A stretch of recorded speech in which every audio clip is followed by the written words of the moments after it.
Secretary Banoy, Magandang morning! Si Ka Jerry at si Ka Tunying po ito. Hi, magandang morning Ka Jerry at Ka Tunying at sa lahat po ng inyong fans. Apo. Magandang morning po. Secretary, narinig namin yung 5 years na ang registration. Tatagalan ng 5 years ang registration ng mga sasakyan. Ay, tama po, Kuya Jerry. Kahapon po nagkaroon ako ng pagkakataon makapulong ating Pangulo upang mag-update po ng mga proyekto at programa ng Department of Transportation. So isa po sa aking munungkahi sa ating Pangulo ay kung pwede natin i-extend yung valid registration of new vehicles. New vehicles. Kotse o mapamotorsiklo from 3 years to 5 years. So ang ating Pangulo naman, sabi niya po, sige, initially approved, but make sure na meron pa ring roadworthiness check to ensure the roadworthiness of this vehicle. So yun po yung ginagawa natin ngayon sa pagkipag-ugnayan sa LTO. Maglalabas po tayo ng department order at ganun din po ang LTO maglalabas ng memorandum circular on this matter na from now on, from 3 years, ang registration ng mga bagong sasakyan pwede na pong maging 5 years. So maglalagay lang po sila ng mga panuntunan, guidelines, how to ensure the roadworthiness ng mga bagong sasakyan. Kailan po ito magte-take effect, Sec Banoy? Kuya, we're targeting February 15 po. Wow! Ngayon na Ang kaagad. bilis. Ang bilis. We're targeting February 15. Sana makapaglabas na kami ng panuntunan para po at least yung mga gusto na pong bumili ng sasakyan, they can avail of this itong programa ng ating gobyerno na from 3 years To 5 years. po ating valid registration. Lahat po ng klase ng sasakyan ito, Sec? Tama po, mapakotse, Mapatruck, mapamotorsiklo. mapabus. Tama Basta po, bago, kasi basta bago. Basta bago. Basta bago po. Oo. Kung if I may add lang po, Kuya Jerry, ngayon Apo. po kung mapapansin nyo na magbibigay lang po ako ng ehemplo kung bakit ginagawa nating 5 years. Ang magandang example po ngayon, yung paborito nating car dealer, no? Yung sasakyan, sabi natin yung Cherry Tigo. Alam ba natin? Pakiulit nyo nga po. Pakiulit nyo po. Ayan. Kuyang Romel Sitin.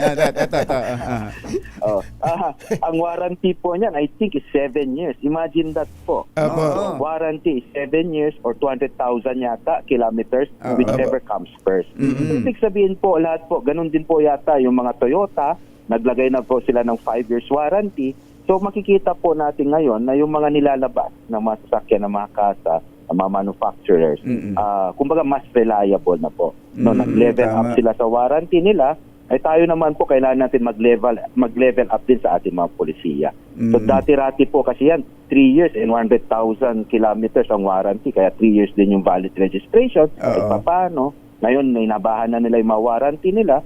So tayo naman, habahan natin yung valid registration upang makita natin na there's a presumption na maayos yung ating mga sasakyan kapag bagong labas sa After 5 years, Sec Banoy, so magiging yearly na ulit ang registration. After 5 years. Tama po, Kuya Jerry, kasi as the vehicle gets older, sabi nga po natin, yung mga sinasabi nating wear and tear, depreciated, so mas kailangan naman po ang gobyerno, mas comprehensive ang pag-check up nitong mga sasakyan. Meron ba tayong ibang program para sa electric vehicle, Sec? Di ba? Ngayon, ang dami ng electric vehicle sa atin. Kaya hybrid. Tsaka sa hybrid. Opo, ngayon po, ang dami po, ako din, mas maganda po ang ating mga electric vehicle. Ang ginagawa po namin ngayon sa DOTR, we're looking for ways to incentivize itong ating mga electric vehicle. Pagdating sa ating mga public modernization, yan po, no? So we encourage them to take to buy electric vehicles, masal na sa public transport. Kasi ang pananaw po natin dito, Kuya Jerry, ito po ay makakatulong kahit papaano kapag example tumaas ang presyo ng gasolina. Yan, no? At hindi na yung paulit-ulit na petition for fare increase. Kasi kahit papaano, hindi ganun kalaki ang epekto sa iyo kapag naka-hybrid ka, naka-EV ka, di ba po? Dahil sa yung hindi ka maapektuhan sa taas ng presyo ng gasolina. Oo nga eh. Paano po ang naiisip nyo offhand na pag-check sa roadworthiness nitong mga bago na to?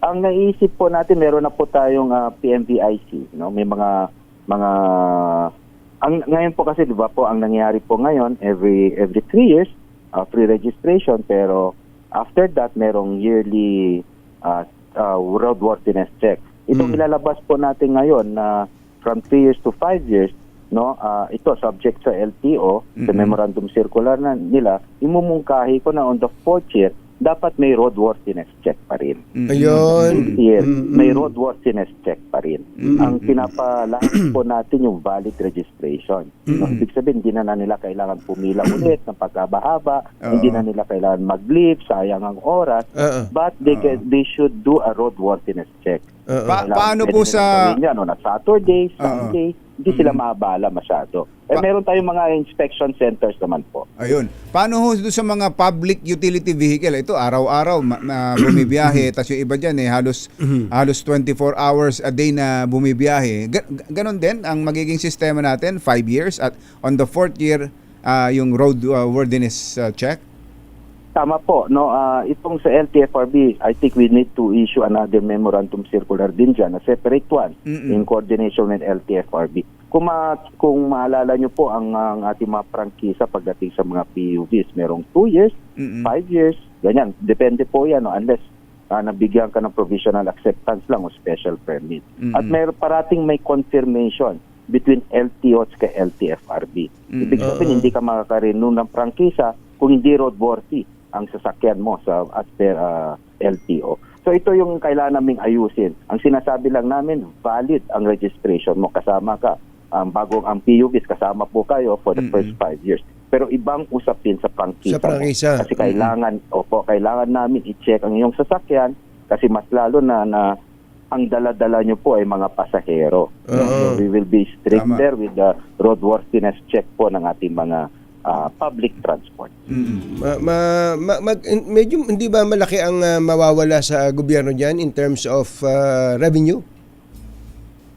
As a matter of fact, Kuya Tunying, kabaliktaran po. Sige po. In the sense that ang nangyayari po ngayon, no, after 3 years, kapag nagre-renew na tayo, nakuho, para ang dami pong hindi nagpaparenew, kaya hirap na hirap po ang ating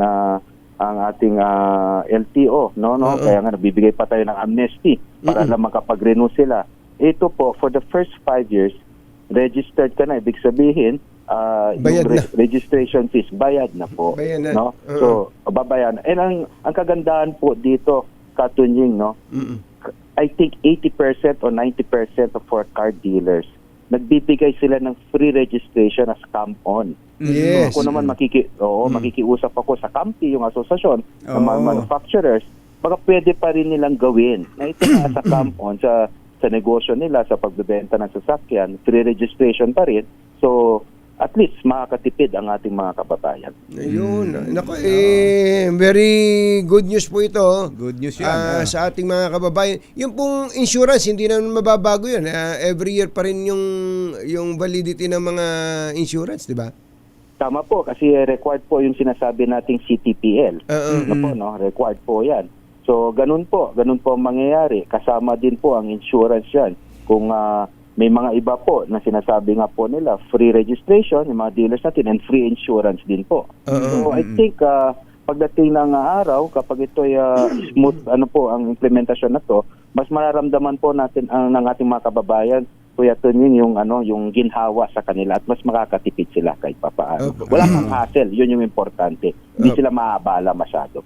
Sek, habol ko na lang din, total meron kayong bagong patakaran dito. Baka pwedeng i-require na rin po ang lahat ng mga car dealers na lahat ng mga bagong sasakyan na ibebenta nila, kalakip na rin po yung RFID.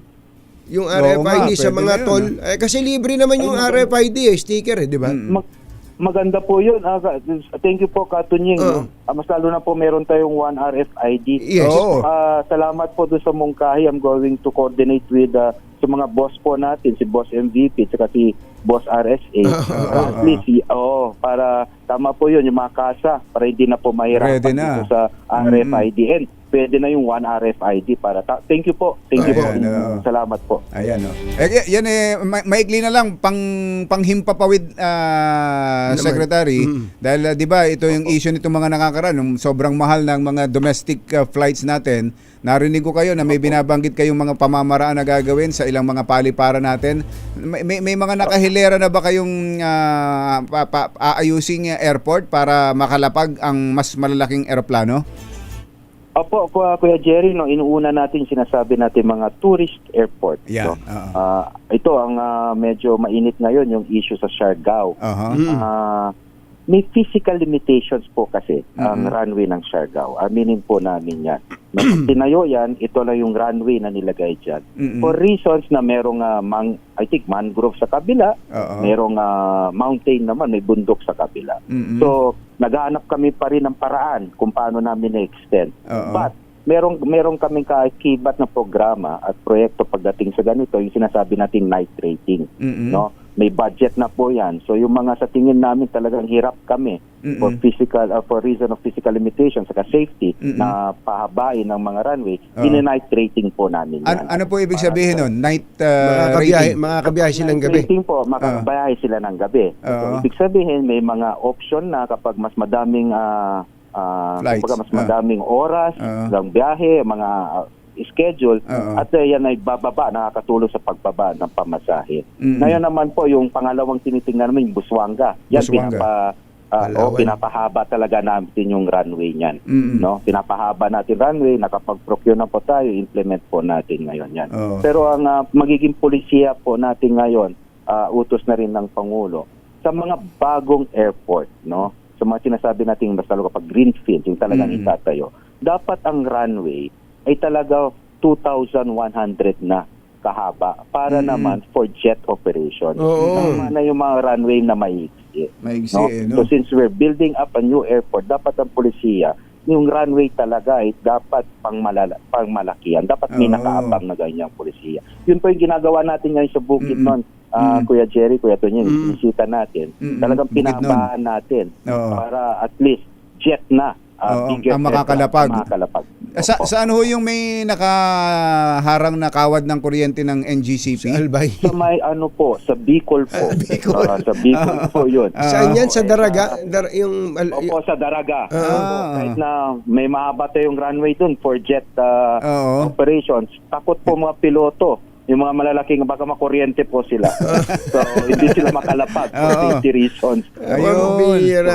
Inaayos na po yun. Ililipat yung poste. Ang ginagawa po namin ngayon, Kuya Jerry, para makatipid, no? Kasi kapag ililipat mo yan, relocation pa, may MOA kami, nagpatabi na ako sa kaap ng gastusin. Ibababa namin yung transmission line, no? Ibaba namin para sa clearance lang. So, yung problema kasi sa high clearance. So, pabababain namin with NGCP para naman makalapag ang ating mga malalaking aircraft. Opo. Pero in the meantime, pwede ba tayong maglambing, magmakaawa, manikluhod, mag-appeal sa mga airline companies na magbigay ng diskwento? Paano ba natin diskwento? Baka pwede namang gumawa sila ng paraan para mapababa kahit na in the interim, kahit mga 3 taon lang muna, 3 taong discount sa mga Pilipinong bibiyahe sa mga nabanggit na yan. Tama po, Katunying, no? I think yung ating mga airlines po, PAL and Cebu Pac, they're very cooperative po. Kung masasabi ko lang po, no, dito po sa PAL, no, ang sistema po kasi ng ating mga airlines, without sounding too technical, merong mga fare structures po yan. So may mga A, B, C, D, E, F, ganyan. So yung huling letra, yun yung pinaka maximum fare na sinasabi nila. For example po dito sa PAL natin, dito sa Siargao, no, nakiusap tayo sa PAL, nagpapasalamat tayo last year, na yung fare structure nila yung pinakamataas, yung maximum fare, which is 17,500 one way at Siargao po. Opo.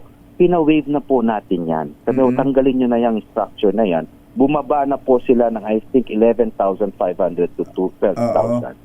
So tinanggal na po. So they're adjusting naman po. So yun na yung maximum, 12,000. One way. Papuntang Siargao. Ibig Opo. sabihin, parang ngayon po na naisip kong pumunta sa Siargao, no? So mamayang hapon punta ako Siargao. So, parang pumunta lang sa Quiapo. Kaya mo, ang pamasahe mo 12,000 kasi ngayon ka lang Mabilisan. para we were not stability. So yun yung pinaka-maximum po na sinabi ng PAL na they're going to offer to the public. Ayun, at least Mga good news yan. magagandang balita. Nakatikim naman tayo ng magandang balita. Opo, kailangan natin yan. Kailangan natin. May impeachment na sa House, may kudita sa Senado. Nako. Ay, nako. Secretary Banoy, salamat po sa Thank magandang you. Thank balita. you, sir. Magandang umaga po. Kuya Tunying, salamat po Kuya Jerry, salamat po. Secretary Giovanni Lopez, DOTR. Mga